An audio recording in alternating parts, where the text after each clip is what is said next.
சூர்பா பாதுஷா ஆஷ்வி இன் அஸ்வின் சொக்க வைக்கும் பலகாரம் அதுக்கு ஆஷ்வி இன் அஸ்வின். பிரதமர் மோடி முதல்வர் விஜயின் சந்திப்பு நிறைவடைந்திருக்கிறது. சுமார் 30 நிமிடங்கள் வரை நடைபெற்ற சந்திப்பு தற்போது நிறைவடைந்து பிரதமர் அலுவலகத்திலிருந்து புறப்பட்டிருக்கிறார் தமிழக முதல்வர் விஜய். அடுத்ததாக மத்திய உள்துறை அமைச்சர் அமித்ஷா, நிதியமைச்சர் நிர்மலா சீதாராமன் உள்ளிட்டோரை சந்திக்க உள்ளார் தமிழக முதல்வர் விஜய். பிரதமர் மோடி முதல்வர் விஜயின் சந்திப்பு தற்போது நிறைவடைந்திருக்கிறது. சுமார் 30 நிமிடங்கள் வரை இந்த சந்திப்பு நீடித்த நிலையில் தற்போது நிறைவடைந்து அங்கிருந்து தமிழக முதல்வர் விஜயின் வாகனம் புறப்பட்டு சென்றிருக்கிறது.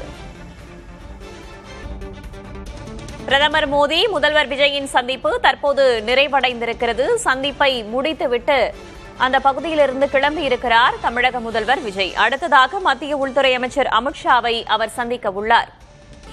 2 நாள் பயணமாக டெல்லிக்கு வந்துள்ள தமிழக முதல்வர் விஜய் சற்று நேரத்திற்கு முன்னதாக டெல்லி தமிழக இல்லத்திலிருந்து கிளம்பி பிரதமர் அலுவலகத்தில் பிரதமர் நரேந்திர மோடியை சந்தித்து பேசியிருந்தார். சுமார் 30 நிமிடங்கள் வரை இந்த சந்திப்பு நீடித்தது. தற்போது சந்திப்பு நிறைவடைந்து அந்த பகுதியிலிருந்து புறப்பட்டு சென்றுள்ளார் தமிழக முதல்வர் விஜய். சுவாமிநாதன் நம்முடைய இணைப்பில் இருக்கிறார், அவரிடம் நாம் தொடர்ந்து பேசலாம். திரு சுவாமிநாதன், 30 நிமிடங்கள் வரை நடைபெற்ற பிரதமர் மோடி தமிழக முதல்வர் விஜய் இந்த சந்திப்பு நிறைவடைந்து அவர் புறப்பட்டு சென்றிருக்கிறார். அடுத்ததாக மத்திய உள்துறை அமைச்சர் அமித்ஷாவையும் தொடர்ந்து நிதியமைச்சர் நிர்மலா சீதாராமனையும் சந்திக்கவிருக்கிறார்.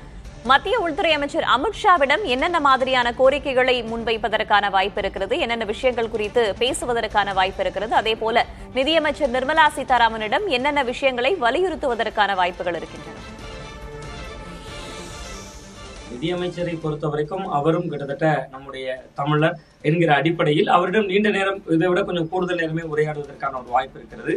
இன்னொன்று மிக முக்கியமாக, நீங்கள் தொடர்ச்சியாக நம்முடைய இடைக்கால பட்ஜெட் தான் இப்போது வந்திருந்தது. தொடர்ந்து பட்ஜெட்டில் பல திட்டங்களை அறிவிப்பதற்கு போதிய நிதி வேணும். அப்ப கிட்டத்தட்ட நிதித்துறை அமைச்சரை சந்திப்பதன் வாயிலாக அவர் கொடுத்த வாக்குறுதிகளே அது மிதமிஞ்சின ஒரு தொகை தேவை. அதற்கெல்லாம் கிட்டத்தட்ட அது மகளிருக்கு 2500 ரூபாய் என்பதில் தொடங்கி பல திட்டங்கள். அப்ப அந்த திட்டங்களை செயல்படுத்துவதற்கு போதிய அளவுக்கான நிதி தேவை. அப்ப அந்த நிதியை அதிகமான அளவிற்கு எங்களுக்கு எந்த நிலுவையும் இல்லாமல் உடனுக்குடனான நிதிகளை விடுவிக்க வேண்டும், எங்களுக்கு அதிகமான நிதியை தர வேண்டும் என்பது உள்ளிட்ட பல்வேறு விஷயங்களை பேசுவதற்கான ஒரு வாய்ப்பு இருக்கு. நீங்க கிட்டத்தட்ட அதைத்தான் அவர் நிதியமைச்சருடனான சந்திப்பில் வலியுறுத்துவதற்கான ஒரு வாய்ப்பு இருக்கிறது. அதே போன்று உள்துறை அமைச்சர் அமித்ஷா அவர்களிடமும், அமித்ஷா அவர்களை பொறுத்தவரை கிட்டத்தட்ட பாஜகவினுடைய ஒரு அரசியல் சாணக்கியர் என்பதாக பார்க்கப்படுகிறது. அந்த ஒரு மரியாதை நிமித்தமான சந்திப்பாகத்தான் அந்த உள்துறை அமைச்சருடனான அந்த சந்திப்பு இருக்கும் அப்படின்னு பாக்குறேன். இதுல ரொம்ப ரொம்ப முக்கியமான ஒரு சுவாரஸ்யம் என்னன்னா, கடந்த முறை டெல்லிக்கு சென்றிருந்தார் விஜய் அவர்கள், அப்பொழுது சிபிஐ விசாரணைக்காக சென்றிருந்தார். இந்த முறை டெல்லிக்கு செல்கிற பொழுது முதல்வர் என்கிற ஒரு உன்னதமான ஒரு பதவியோடு செல்கிறார் அப்படிங்கிற இடத்தையும் நம்ம பார்க்க வேண்டியிருக்கிறது.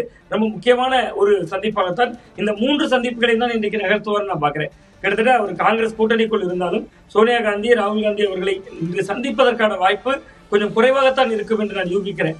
ஏன்னா இன்னைக்கு அதே நபர்களை சந்தித்தா கிட்டத்தட்ட மத்திய அரசிட்ட அதிக நிதியை பெற வேண்டும், கூடுதலான திட்டங்கள் வர வேண்டும் என்பதற்காக ஒரு சந்திப்பு. அன்றைய நாளிலேயே காங்கிரசினுடைய தலைவர்களை, கூட்டணி கட்சியினுடைய தலைவர்களை சந்தித்தால் இந்த சந்திப்பினுடைய அந்த இம்பார்ட்டன்ட் கொஞ்சம் குறைத்ததாக தன்மை வந்துவிடும் என்பதாக முன்னெச்சரிக்கையோடு களப்பாடுவார் அப்படின்னு நான் புரிஞ்சுக்கிறேன். இன்னைக்கு இருக்கக்கூடிய இந்த சந்திப்பு என்பது அரசு முறை பயண ரீதியான சந்திப்புகள் மட்டும்தான் இன்றைக்கு இருக்கும் என்று நான் யூகிக்கிறேன். அதை தாண்டி ஒருவேளை காங்கிரசுடனான அந்த சந்திப்புகளும் இருந்தால் கிட்டத்தட்ட அது பாஜகவினரை கொஞ்சம் சீண்டுவதாகவும் இருக்கலாம் அப்படின்னு பார்த்தேன். இதை காங்கிரஸ் எப்படி பார்க்கும் திரு சுவாமிநாதன்? ஏன்னா தேர்தலுக்கு முன்னதாகவே கிட்டத்தட்ட கூட்டணி என்பதான சலசலப்புகள்லாம் தாண்டி திரு ராகுல் காந்தியும் திரு ஸ்டாலின் அவர்களும் ஒன்றாக சேர்ந்து எந்த மேடையிலும் பரப்புரை செய்யாத ஒரு நிலை, ஒரு நல்ல நட்பு இருக்கிறது திரு ராகுல் காந்திக்கும் திரு விஜய் அவர்களுக்கும் அப்படின்றது தேர்தலுக்கு முன்னதாகவே பரபரப்பாக பேசப்பட்டது. தேர்தலுக்கு பிறகு பெரும்பான்மை அப்படின்னு வரும்போது உடனடியாக முதல்ல ஆதரவு தெரிவித்தது காங்கிரஸ் அப்படின்றதன் அடிப்படையில் டெல்லிக்கு காங்கிரஸ் கட்சியுடைய முக்கிய தலைவர்களை சந்திக்காமல் சென்றதை காங்கிரஸ் தலைவர்கள் எப்படி பார்ப்பார்கள் அப்படின்னு நினைக்கிறீங்க? இல்ல, அவர்களை பொறுத்தவரை அது கொஞ்சம் காயமாகத்தான் இருக்கும். அவர் கடைசி வரை சந்திக்காமலே தமிழகம் திரும்பி விட்டார் என்றால் அவர்களை அது காயப்படுத்தும். பட் அரசியலை பொறுத்தவரை லாப கணக்கு என்று ஒன்று இருக்கிறது. நீங்க காங்கிரஸ் இன்னைக்கு வந்ததுன்னா முதல்ல அவர்கள் தான் வந்தார்கள். ஆனா நிபந்தனையற்ற ஆதரவு தரல. கரூர் சம்பவத்துல தொடர்ச்சியாக விஜய் அவர்களுக்கு ஆதரவு நிலைப்பாட்டை எடுத்தது முதல்ல காங்கிரஸ் கட்சி தான். அகில இந்திய காங்கிரஸ்ல அகில இந்திய அளவுல முதல் குரல் எழுப்பியவரே ராகுல் காந்தி அவர்கள் தான். கிட்டத்தட்ட விஜய் அவர்களையே அழைத்து பேசினார். தொடர்ந்து ஜனநாயகன் படம் ரிலீஸ் ஆகாத போதும் கூட அவர் காட்டமான பதிவுகளை எல்லாம் போட்டார். ஆனா அரசியல் ரீதியாக வருகிற பொழுது அதே காங்கிரஸ் கட்சி தான் 2 அமைச்சரவை பிரதிநிதித்துவத்தோடு ஆதரவு கொடுத்தாங்க. ஆனா கம்யூனிஸ்டுகள் அப்படி இல்லை, நிபந்தனையற்ற ஆதரவு கொடுத்தாங்க. நீங்க இன்னொன்று அவர் இன்று சந்திப்பதாக இருந்தால் இடதுசாரிகளுடைய அகில இந்திய பொதுச் செயலாளர்களையும் ஒருவேளை அவர் டெல்லியில் இருந்தால் பேபி அவர்களாக இருக்கலாம், ராஜா அவர்களாக இருக்கலாம், அவர்களையும் சந்திக்கணும். ஏன்னா கிட்டத்தட்ட அவர்கள் தான் முதல்ல திமுக கூட்டணி கூட வரப்போகுது அப்படின்னு பேசுனதுனாலதான் பல கட்சிகள் இவர்கள் பக்கம் வந்தாங்க, ஆதரவு கொடுத்தாங்க. ஆனா விஜய் அவர்கள் இப்படித்தான் நினைக்க வாய்ப்பு இருக்கிறது. இன்னைக்கு பிரதமர் அவர்களை சந்திக்கிறோம், உள்துறை அமைச்சர் அமித்ஷா அவர்களை சந்திக்கிறோம், கிட்டத்தட்ட நிர்மலா சீதாராமன் அவர்களை சந்திக்கிறோம். அதனோடு சேர்ந்து இந்த ஆட்சிக்கு ஆதரவு கொடுத்தவர்களையும் சந்தித்தால் அது அரசியல் ரீதியான ஒரு சந்திப்பாக முடிந்துவிடும், அதற்கான முக்கியத்துவம் இருக்காது அப்படின்னு அவர் நினைக்கலாம். ஒருவேளை கூடுதல் ஒரு நாள் இருந்தால் நாளை சந்திக்கலாம் என்பதாக கூட அவர் நினைக்கலாம். ஆனா காங்கிரஸ் கட்சியை பொறுத்தவரை அவர்கள் கிட்டத்தட்ட ஒரு இதாகத்தான் நினைப்பாரு. நீங்க சொல்றதை போல கேரளாவில் கூட அவர்கள் அழைப்பு கொடுத்தார்கள். கேரள முதல்வர் பதவி இருக்கிற பொழுது கண்டிப்பாக கலந்து கொள்ளணும் என்று அழைப்பு கொடுத்தார்கள். ஆனால் அவர் ஏன் செல்லவில்லை என்பதும் தெரியாத ஒரு விஷயமாகத்தான் இருந்து கொண்டிருக்கு. சோ அந்த அடிப்படையிலும் இதை நம்ம பார்க்க வேண்டியிருக்கிறது. காங்கிரஸ் கட்சியை பொறுத்தவரை அவர்களுக்கு அரசியல் சூழலும் தெரியும்.